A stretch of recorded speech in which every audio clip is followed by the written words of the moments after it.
Universe में और हमारी फिजिक्स में कुछ फंडामेंटल कॉन्स्टेंट्स होते हैं जिनका यूज करके हम यूनिवर्स और इसकी फिजिक्स को समझते हैं। लेकिन आखिर ये कॉन्स्टेंट्स क्यों है? क्या इनमें भी कोई अंडरलाइंग फिजिक्स है जो इन्हें इतना ऑब्वियस बनाती है? हेलो फ्रेंड्स, मैं हूं शुभम और ये है स्पेस इनफाइनाइट पॉडकास्ट। और इस एपिसोड में हम डिस्कस करने वाले हैं फंडामेंटल कॉन्स्टेंट्स के बारे में। सारी मॉडर्न फिजिक्स रेस्ट करती है दो मेन पिलर्स पर, आइंस्टाइन की थ्योरी ऑफ जनरल रिलेटिविटी और स्टैंडर्ड मॉडल पर। जनरल रिलेटिविटी एक्सप्लेन करती है ग्रेविटी को और वहीं स्टैंडर्ड मॉडल एक्सप्लेन करता है बाकी थ्री फोर्सेस को नेचर में, जो कि है इलेक्ट्रोमैग्नेटिज्म, स्ट्रॉन्ग न्यूक्लियर फोर्स और weak nuclear force. But friends, ये थ्योरीज खुद को पूरी तरह एक्सप्लेन नहीं करती।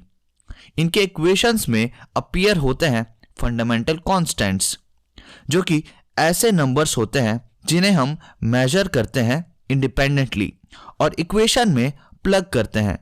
सिर्फ इन्हीं नंबर्स की वजह से हम थ्योरीज का यूज कर सकते हैं न्यू प्रेडिक्शंस करने के लिए।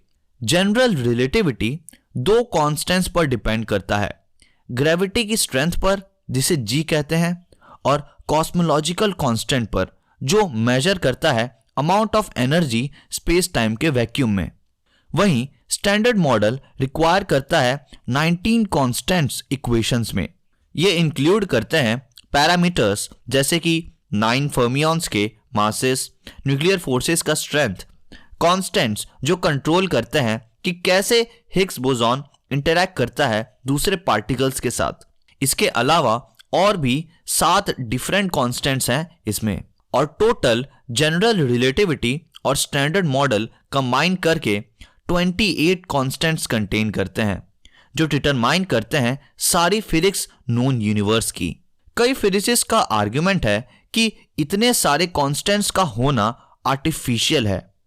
फिजिसिस्ट का मानना है कि जनरल रिलेटिविटी और standard model end of the story नहीं है, स्पेशली सिंस ये दोनों थ्योरीज एक दूसरे के साथ कंपैटिबल नहीं है। इसलिए साइंटिस्ट सस्पेक्ट करते हैं कि इसके पीछे कोई और फंडामेंटल थ्योरी हो सकती है जो इन दोनों ब्रांचेस को यूनाइट करती है, और ये मोर फंडामेंटल थ्योरी के पास any number of fundamental constants हो सकते हैं इससे एसोसिएटेड। इस थ्योरी के पास सेम 28 कांस्टेंट्स हो सकते हैं, या हो सकता है इसके खुद के कुछ कांस्टेंट्स हो, इंडिपेंडेंट कांस्टेंट्स, और इवन हो सकता है इस थ्योरी में कोई कांस्टेंट्स ही ना हो सकता है इस फंडामेंटल थ्योरी को खुद को एक्सप्लेन कर पाने के लिए किसी फंडामेंटल कांस्टेंट की जरूरत ही ना हो।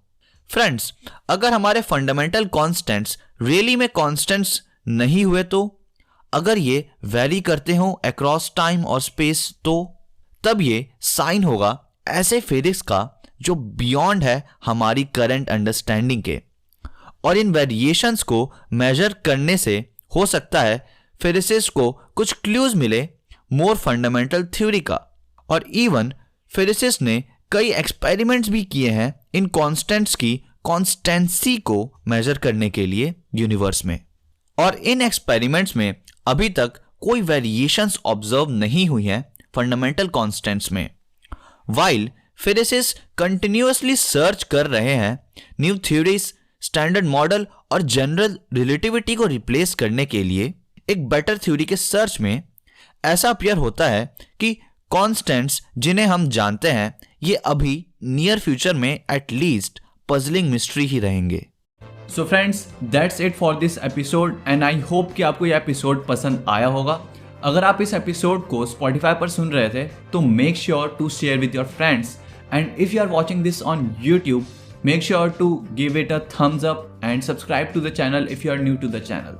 और मुझे आप कमेंट सेक्शन में बताइए कि हम और किन टॉपिक्स पर वीडियोस या फिर ऐसे पॉडकास्ट या फिर इन टॉपिक्स को और कैसे इंटरेस्टिंग तरीके से डिस्कस कर सकते हैं। Thanks for watching and stay tuned to Space infinite.